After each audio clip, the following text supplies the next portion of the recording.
బెంగాల్ రాజకీయాలు మళ్లీ వేడెక్కాయి. సోనార్పూర్లో TMC MP Abhishek బెనర్జీపై దాడి తీవ్ర కలకలం రేపింది. బీజేపీ కార్యకర్తలే దాడులు చేశారని అభిషేక్ ఆరోపించారు. అయితే ఈ దాడితో తమకు సంబంధం లేదని బీజేపీ నేతలు స్పష్టం చేశారు. బెంగాల్లోని సోనాపూర్లో హైటెన్షన్ వాతావరణం నెలకొంది. టీఎంసీ ఎంపీ మాజీ సీఎం మమతా బెనర్జీ మేనల్లుడు అభిషేక్ బెనర్జీపై దాడి జరిగింది. అభిషేక్ బెనర్జీపై దాడి చేసిన దుండగులు ఆయన దుస్తులను చింపేశారు. రాళ్లతో గుడ్లతో కూడా దాడి చేశారు. తలకు హెల్మెట్ ధరించడంతో త్రుటిలో ఆయన గాయాలు కాకుండా తప్పించుకున్నారు. అభిషేక్ బెనర్జీని చుట్టుముట్టి దాడికి ప్రయత్నించారు.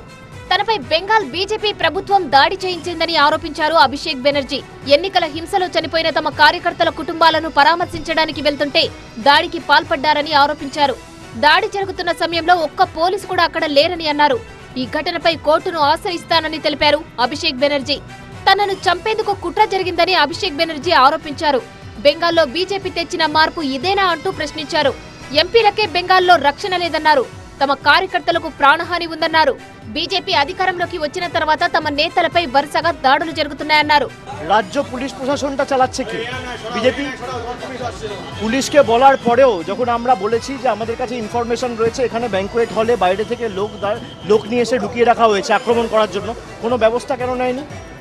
সরকার কার? দল বা সরকার এভাবে দায় এড়াতে পারে না।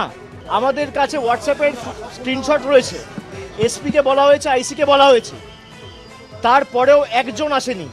রাজ্য পুলিশ প্রশাসন কে চালাচ্ছে? তৃণমূল না বিজেপি? কোন রাজনৈতিক দল ক্ষমতায়? যে রাজনৈতিক দল ক্ষমতায় সেই রাজনৈতিক দলের প্রদেশের সভাপতির নাম শ্রমিক ভট্টাচার্য। ఈ దాడిని టీఎంసీ తీవ్రంగా ఖండించింది.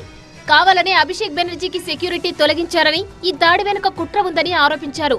బెంగాల్ అసెంబ్లీ ఎన్నికల ఫలితాల తర్వాత అభిషేక్ బెనర్జీపై వరుసగా పోలీస్ కేసులు పెట్టారు. టీఎంసీ ఎమ్మెల్యేల సంతకాల ఫోర్జరీ కేసులో ఆయనకు నోటీసులు ఇచ్చారు.